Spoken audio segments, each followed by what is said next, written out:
Tersebutlah perkataan dari raja yang bernama Indra, bungsu dari negeri Obat Syahrial. Ia berkata bahwa di atas kerajaannya belum mendapatkan seorang putra.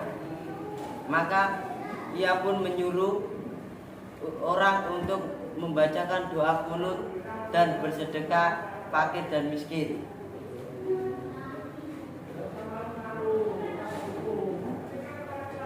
Assalamualaikum. Waalaikumsalam. Ada apa, Raja? Saya di sini, kalian sudah tahu ya hubungan saya sama Tuan Putri Kemalasari. Iya Tuhan. Apakah saya bisa membantu? Ya tentu saja bisa. Tolong bacakan doa kunut dan bersedekah kepada fakir miskin.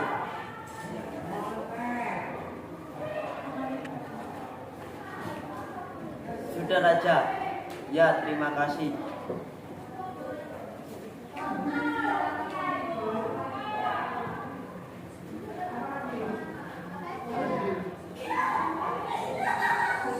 Gimana Raja? Gimana Raja? Ya.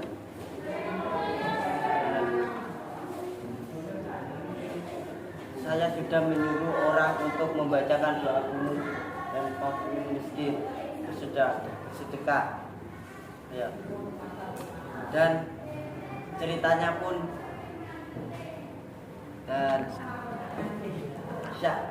keluarlah anak mereka. Yang tua keluar dengan panah dan yang muda keluar dengan pedang.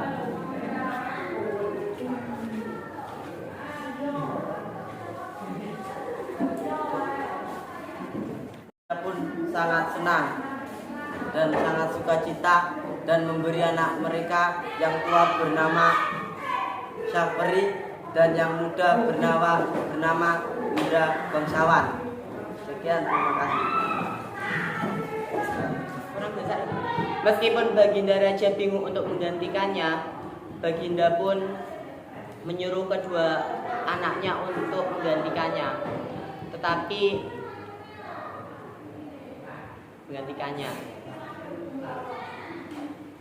Raja pun menyuruh kedua anaknya untuk belajar mengaji dan lain-lain agar ia bagus dalam menjadikan raja.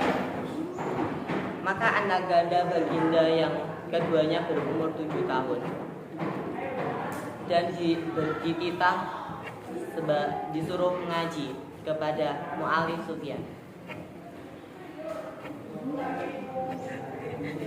Hai Indra Bangsawan, ayo kita mengaji di Mu'alif Sufyan. Ayo. Setelah sampai di rumah Mu'alif Sufyan, mereka pun mengaji, diajari mengaji kepada Mu'alif Sufyan. Sesudah tahu mengaji, mereka dititah pula mengaji kitab usul fikih, disuruh diajari manah dan lain sebagainya.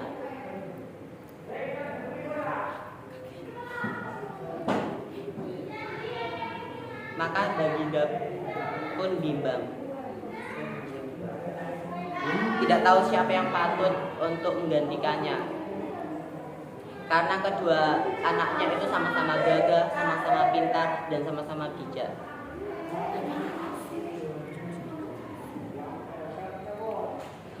Baginda pun mencari muslihat dan ia bercerita bahwa ia bermimpi bertemu pemuda yang dapat menggantikannya.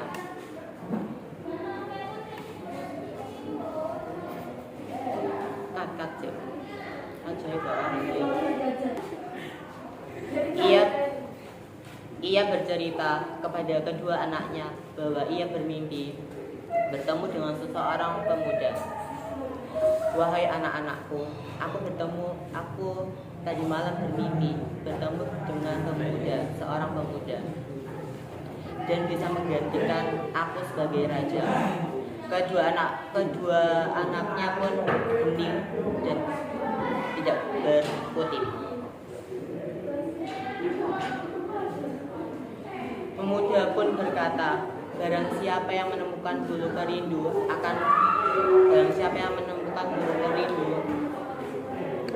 dan dapat mencari bulu perindu yang dipegang, ialah patut menjadi raja dan bisa menggantikan raja yang sudah lama. Selesai. Boleh ya. Setelah mendengar kata-kata Baginda, Syahperi dan Indra Bangsawan pun bermohon pamit untuk mencari bulu perindu tersebut. Syahperi pun berpamit kepada sang raja. Baiklah ayahanda, aku akan mencari bulu perindu itu sesuai arahanmu. Indra Bangsawan pun meminta doa kepada Indra Bungsu. Ayahanda, kami mohon doamu untuk mendapatkan bulu perindu tersebut. Baiklah anakku, doaku selalu menyertaimu. Mereka masuk gunung, keluar gunung, naik gunung, turun gunung, masuk rimba dan keluar rimba. Maka datang pada suatu hari hujan pun turunlah dengan angin ribut dan topan, gelap-gelap gulita dan tiada kelihatan barang satupun. Syahperi, adikku, sebaiknya kita berteduh dulu karena badai semakin besar. Baiklah kakak, sebaiknya kita mencari tempat berteduh. Karena hujan badai yang semakin deras membuat jarak pandang mereka menurun. Akhirnya mereka berdua pun terpisah.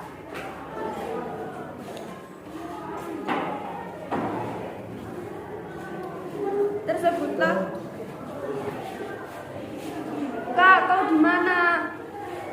Tersebutlah pula perkataan Syahperi yang sudah bercerai dengan saudaranya Indra Bangsawan. Ia pun menyerahkan diri kepada Allah Subhanahu wa Ta'ala untuk memohon perlindungan.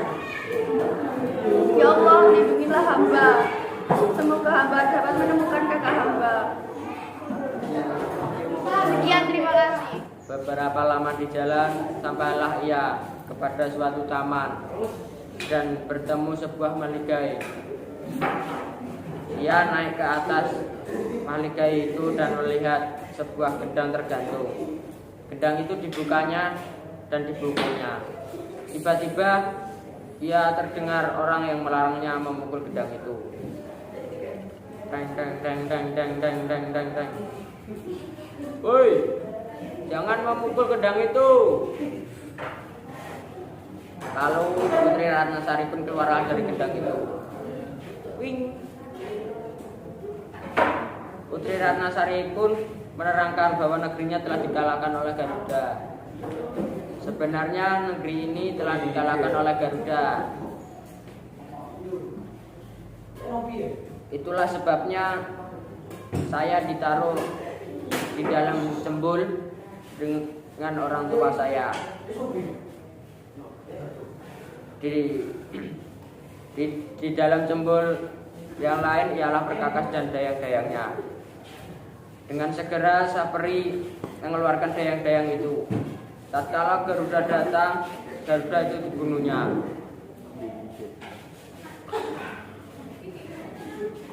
Woi, apa kamu di sini? Banyak omong.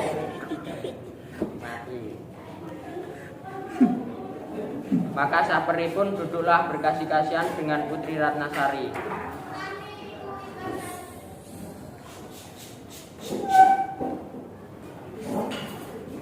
Halo. Betapa mesranya kita duduk di sini. Ya Putri Ratnasari. Ya Syahperi. Iya Syahperi.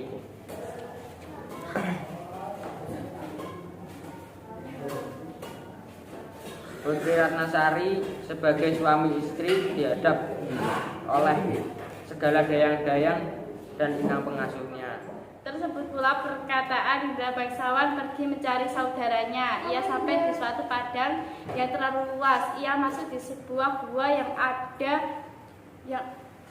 ada di padang itu dan bertemu dengan raksasa. Raksasa itu menjadi neneknya dan menceritakan bahwa Indra bangsawan sedang berada di negeri Barantah yang diperintahkan oleh Raja Kabir itu takluk kepada Buraksa. Buraksa itu pun meminta untuk menyerahkan putrinya sebagai upeti. Kalau tiada demikian, negeri itu akan dibinasakan oleh Buraksa. Aku akan mengampunimu dan negerimu, asalkan putrimu yang bernama Putri Kemalasari ikut bersamaku sebagai upeti, ucap Buraksa. Raja Kabir terpaksa menerima permintaan Buraksa. Pada malam harinya, Raja Kabir kebingungan dan sangat ketakutan. Keesokan harinya, Raja Kabir bersama putrinya mengumumkan pada masyarakat bahwa barang siapa yang dapat membunuh Buraksa akan dapat menikahi putriku yang sangat elok parasnya itu.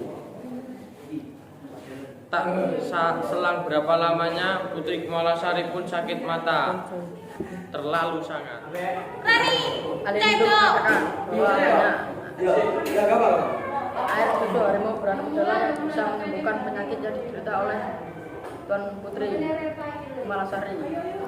Tidak berkata lagi, barang siapa yang bisa menemukan susu harimau beranak muda, dia akan menjadi Tuan Putri, suami Tuan Putri.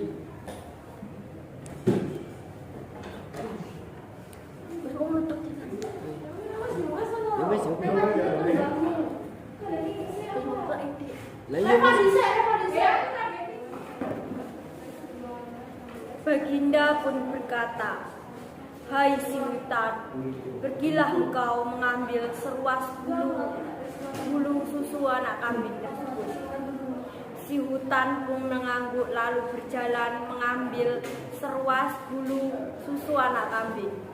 Lalu si hutan menyangkutkan di salah satu pohon kayu. Si hutan pun duduk di pohon kayu tersebut, lalu membuka sarung sakti. Rupanya kembali seperti semula. Kemudian datanglah 9 anak raja dan mereka meminta susu kambing yang dikira susu harimau beranak muda itu.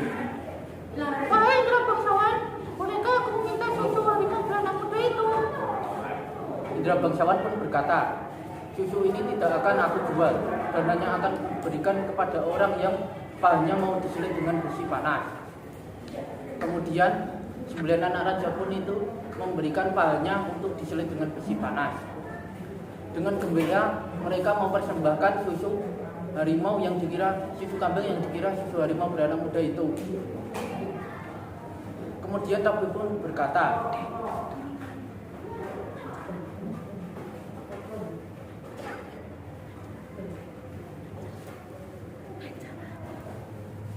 itu bukan susu harimau, melainkan itu susu kambing.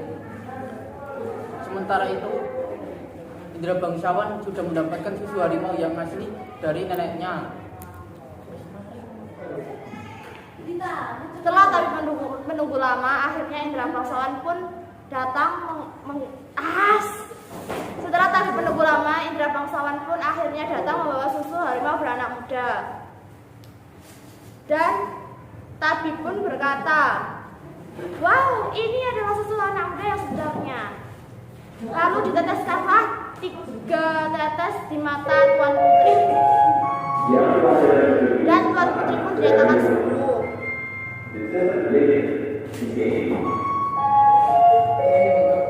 Baginda Raja pun bersedih hati karena harus menyerahkan putrinya kepada Buraksa. "Tolong jaga putriku ya Buraksa."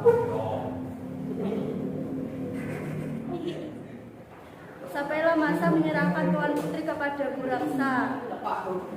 Baginda berkata kepada 9 anak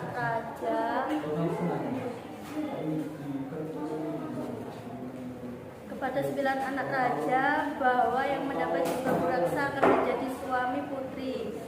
Untuk itu nenek raksasa mengajari Indra bangsawan diberi kuda hijau dan diajari cara mengambil jubah buraksa, yaitu dengan memasukkan ramuan daun ke dalam gentong minum buraksa. Daunan ke dalam gentong minuman buraksa. Saat buraksa datang hendak mengambil putri, putri menyuguhkan makanan, buah-buahan, minuman.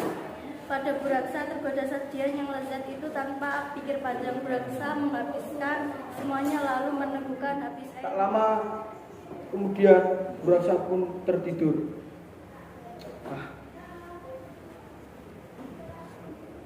Indra bangsawan pun segera membawa lari putri dan mengambil jubah buraksa.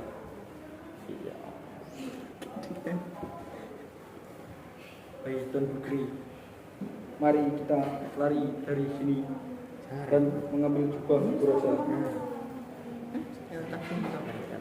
Tak lama kemudian buraksa pun terbangun.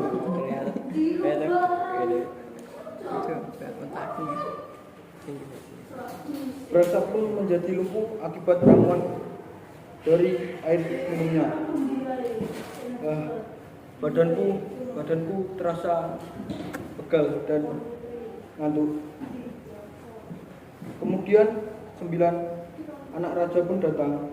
Melihat buraksa tak berdaya, mereka pun mengambil selimut buraksa dan segera menghadap raja.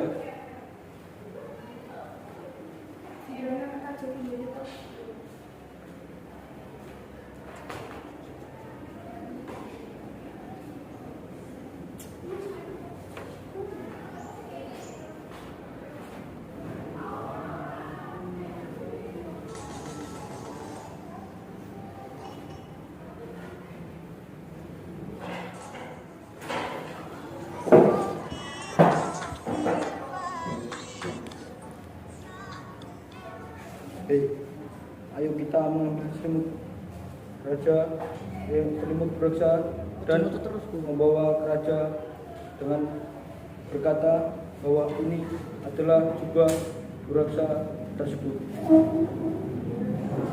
Oke, mari kita ambil selimut buraksa itu dan memberikannya kepada raja.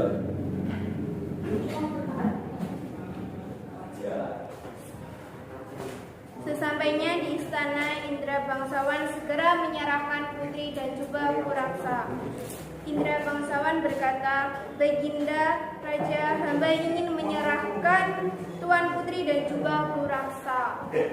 Sang raja pun menjawab perkataan Indra bangsawan, "Terima kasih telah menyelamatkan putriku. Dan hari ini juga akan kuumumkan hari pernikahanmu dengan putriku ke seluruh negeri."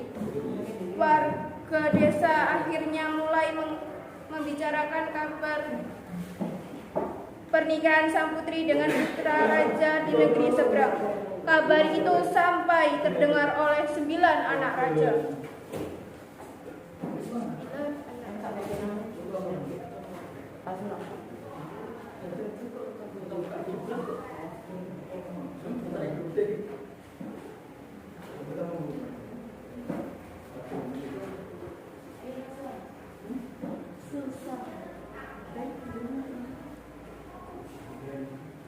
Bagaimana ini? Apa kabar ini benar? Apa sebaiknya kita mundur saja? Menurutku juga begitu. Aku takut jika kebohongan kita sampai terdengar oleh raja. Ia juga nanti hancur reputasiku di mata rakyatku. Sudah.